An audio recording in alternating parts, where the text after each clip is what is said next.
Voltamos ao programa. O tema de hoje, como a gente já estava tratando, é o aborto e sua descriminalização. Mais uma hipótese foi reconhecida pela ação de descumprimento de preceito fundamental 54. Ela foi proposta pelo Conselho Federal dos Trabalhadores da Saúde, que trata sobre o aborto de anencéfalos. Dr. Joel? Então, essa ação de descumprimento de preceito fundamental, 54, ele não introduziu, porque ele não incluiu no Código Penal essa autorização, mas o STF permitiu com essa ação o aborto do anencéfalo também como uma das formas permitidas pelo nosso ordenamento jurídico.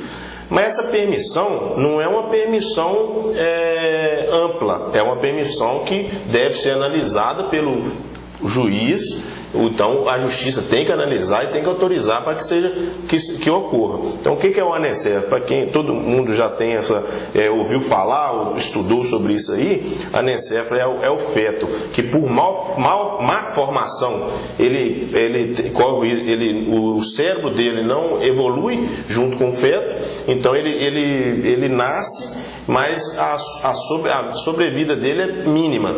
Então é considerado um mal feito, uma ofensa, deixar a mãe durante todo o período gestacional com aquele feto, sabendo-se que quando ele for nascer, ele não terá uma vida perfeita como os outros, pois o cérebro dele não tá formado. Então é uma hipótese que veio à tona agora com essa DPF,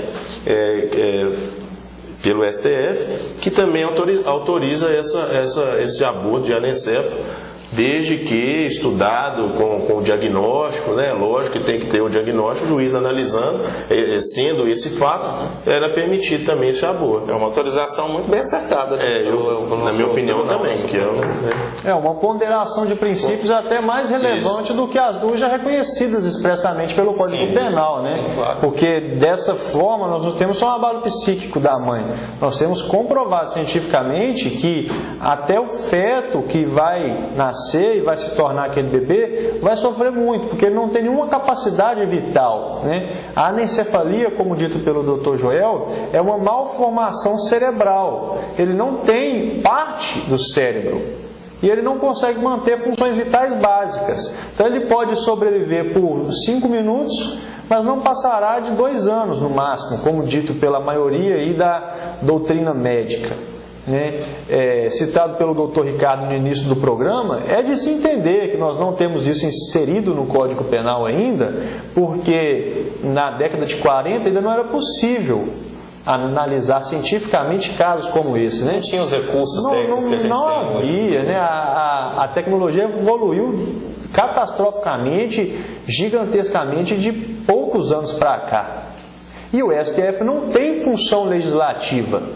Essa função cabe ao Congresso Nacional agora, através de lei, modificar o Código Penal e reconhecer essa situação. Isso. Muito bem acertada a decisão do Supremo Tribunal Federal, que vem inclusive acertando em muitos casos, mudando a vida de todos os brasileiros realmente, porque muitas mães entravam com ações independentes na Justiça para ter essa autorização. E como não havia uma orientação de um Tribunal Supremo, como é o STF, um tribunal que tem a função aí de promover uma interpretação, né, mais centrada, mais única de todo tipo de norma, nós não havíamos. Então você podia entrar em uma ação aqui em Patinga, o juiz entender que é possível o aborto de um feto anencéfalo, e podia entrar em Timóteo e o juiz não entender, porque ficava realmente na opção do magistrado resolver se era ou não. Ainda permanece, porque o magistrado tem independência funcional, o que quer dizer que ele resolve como decidirá. Mas a chance de um recurso de sucesso no tribunal é enorme, né? Porque o STF já reconheceu realmente que o aborto de feto anencéfalo, ele não é típico, ele não é crime. Entendeu-se ainda que há até uma diferença, né? Que o aborto decorrente de estupro ou aborto para salvar a vida da gestante, ele inclui-se no que nós chamamos de excludentes de ilicitude. O crime, ele é formado por 3 elementos. ele tem que estar previsto na norma penal, que é a tipicidade, ele tem que ser contra o ordenamento jurídico, que é a antijuridicidade, e deve haver culpabilidade, que é a análise de reprovação da conduta. Correto? As formas de aborto previstas no Código Penal excluíam aí, portanto, o segundo elemento, por haver um estado de necessidade reconhecido por parte da gestante. E o STF entendeu que não há nem o primeiro elemento, que é a tipicidade. Então, se não há nem o primeiro, não precisa nem analisar os demais. O que foi muito bom, porque a doutrina majoritária defendia que, antes dessa decisão do STF, que o aborto de feto anencefalo era um fato criminoso contra o ordenamento jurídico, mas que não podia ser punido porque não era reprovável. Seria inexigível uma conduta diversa de quem pratica uma ação desse tipo. E ainda ficou um pouco nebuloso aí como se dá isso, né? O Conselho Federal de Medicina regulamentou esse aborto de feto anencefalo, editando uma resolução, e então não ficou ainda delineado de forma pacífica se ainda é necessária autorização judicial ou se basta o laudo médico. Mas ainda que precise de autorização judicial, com certeza há uma grande possibilidade de sucesso nessa ação. Sim. Né? Vale ressaltar, doutor Rafael e telespectador, que nos casos permitidos, já incluídos no Código Penal, igual o aborto necessário, que é para salvar a vida da gestante ou a vida do feto, ainda se cobra a necessidade de um laudo médico relatando esse. Já no caso do resultante de estupro, já independe de autorização judicial. Então não precisa nem de laudo, é só. Eu estava até lendo nas resoluções dos Conselhos de Medicina, eles lá relatam que não precisa nem de boletim de ocorrência. Hoje, então, atualmente, quando a pessoa é vítima de estupro, ela chega é até uma discussão até que geraria mais celeuma, tendo em vista que qualquer um que quiser fazer um aborto, se chegasse lá, falar que foi estuprada, que não sei o que, ele poderia ocorrer esse aborto. É uma discussão que já tem no próprio Conselho de Medicina, bem como no Judiciário. Então, assim, hoje, o Conselho de Medicina, para não levar a mulher que foi vítima de estupro a uma exposição, a uma condição humilhante, ela não é necessário nem o boletim de ocorrência. Ela só precisa do relato da mulher, que ela foi estuprada para acontecer esse aborto. Autorizado. Acertadamente, no meu ponto de vista. Porque a mulher acaba sendo vítima duas vezes, né? Isso. Até há teorias criminológicas que tentam explicar a vitimização primária, que é aquela em decorrência do aborto sofrido realmente, né? Seria aí a primeira manifestação de condição de vítima, e a vitimização secundária ou sobrevitimização, que ainda é uma vitimização sobre o fato de já ter sido vítima. Então, para a mulher, ainda a maioria das mulheres ainda tem muito receio de se expor aos meios formais de controle social, que é a polícia, ou o Ministério Público, ou o próprio Judiciário, com medo de ali ter que reviver aquela situação traumática, que afinal de contas isso vai desencadear um processo criminal, ela vai ter que servir como ali uma testemunha do fato, né, em sentido técnico aqui dizendo, mas ela é vítima, né, mas o relato dela é muito importante, sobretudo porque crimes de estupro eles são perpetrados de forma clandestina, escondida, né? E a ação privada também, senão seria inútil. Então, se ela assim, fazer é uma ação condicionada à sua representação, né? Mas ela realmente teria essa vitimização. E aproveita aqui a oportunidade para incentivar todas as mulheres a não ter esse tipo de receio, porque a vitimização secundária pode traumatizar, mas um trauma ainda maior seria ela manter isso só para ela, né? Não é um dever seu, não há nenhum problema em você se manifestar e procurar, né, a reparação por esse dano sofrido. Que é um crime bárbaro, né? Inclusive hediondo, né?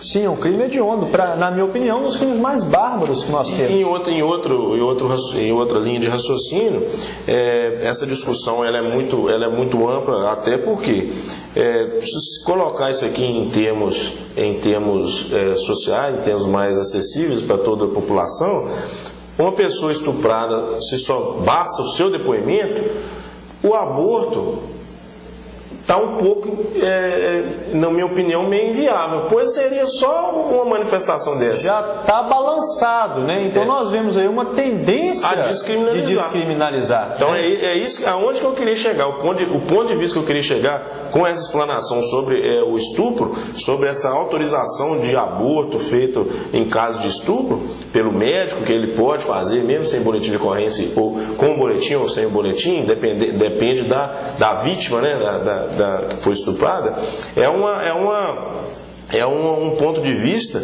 que é totalmente relevante para a nossa discussão aqui. Claro. Porque se ficava inviável, não, assim, a gente não pode também olhar o prisma do direito penal, o prisma da sociedade, como as pessoas vão usar daquilo ali de um meio em busca de um fim ilícito. Não que a pessoa vai chegar lá e mentir e falar que foi estuprada, mas é uma situação que pode acontecer. Talvez uma outra situação está acontecendo com aquela mulher que a gente não tem como a gente analisar que agora tantas coisas podem estar acontecendo, ela usar desse meio e falar que foi estuprada, e aí o médico ele tem a obrigação de dizer ele cuidado com a mãe, tem a obrigação de fazer esse aborto, que é autorizado por lei, mesmo sem boletim de ocorrência, e tem o dever de não falar isso para ninguém, o dever de sigilo sobre aquilo ali. Então é uma coisa que ao meu ver, está cada vez mais a nossa sociedade chegando a uma descriminalização do estupro. E isso acaba gerando um outro problema que é, como proposto pelo Dr. Joel, é uma suposta fraude, né? As pessoas elas acabam sendo mais uma vez vítima porque ela procura meios clandestinos de praticar essa circunstância quando não está disposta a fraudar o meio legal.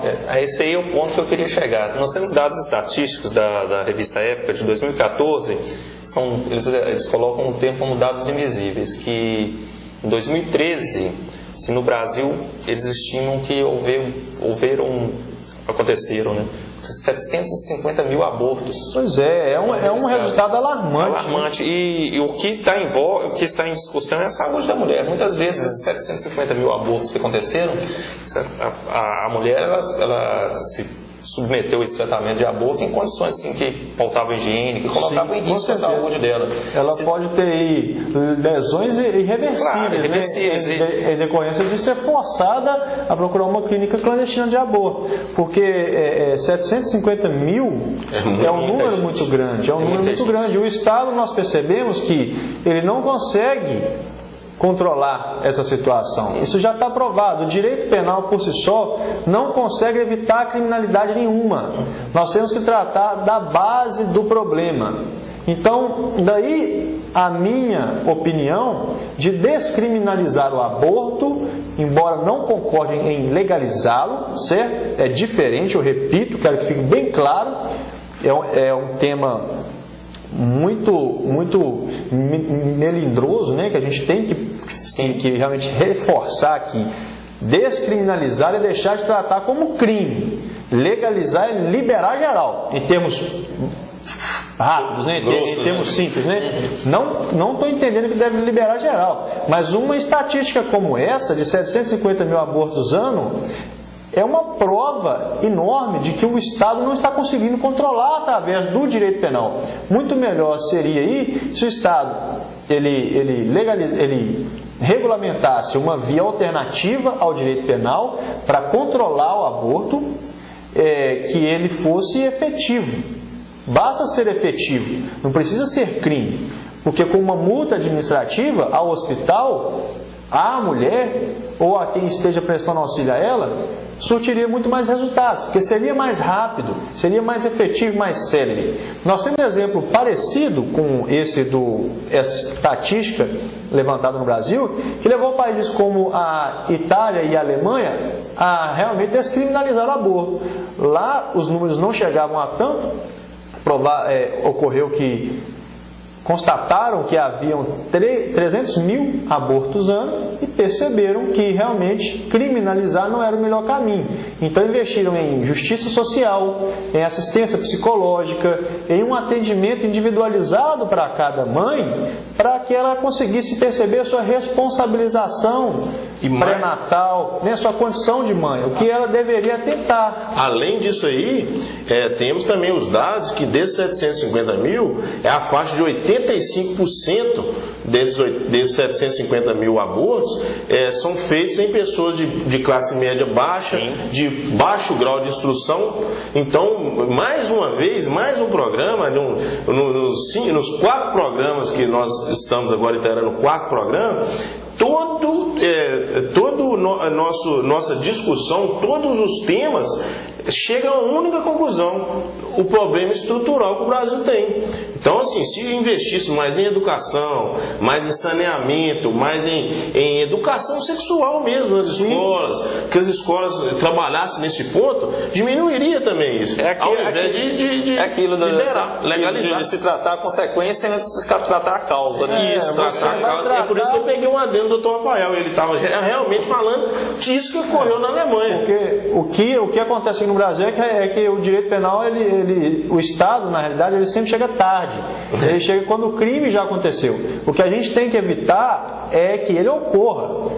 Então, muito melhor evitar que ocorra do que simplesmente punir. Em grossos modos, evitar que a gravidez indesejada ocorra e não criminalizar e reprimir um aborto depois feito por esse tipo de coisa. A educação sexual seria muito importante dentro de diversos. Tem homem que acha que a mulher andar com preservativo na bolsa indica que ela é vagabunda.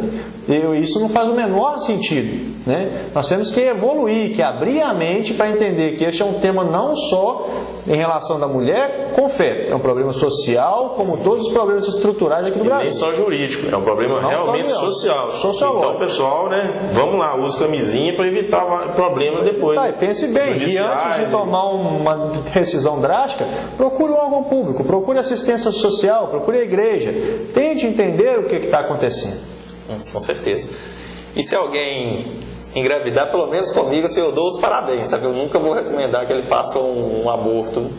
Assim, se não for por esses motivos que ainda que venha em algum tempo não programado, é sempre uma bênção, tá? Aqui o nosso amigo Joel, que é pai há pouco tempo, não há outra manifestação por parte dele que não a alegria que ele sente em ser pai. Com certeza. Então é muito importante. O Heitor tá lá. Beijão, filho, te amo. Aproveite, né? Ô, gente, a gente termina o Momento Jurídico de hoje e lembrando que nós estamos com um endereço eletrônico novo, que é o mjtvcaravelas@gmail.com, e a partir desse endereço nós vamos estar também com o canal no YouTube, onde os programas estarão disponíveis. Até a próxima. Até a próxima, pessoal. Boa noite. Boa noite.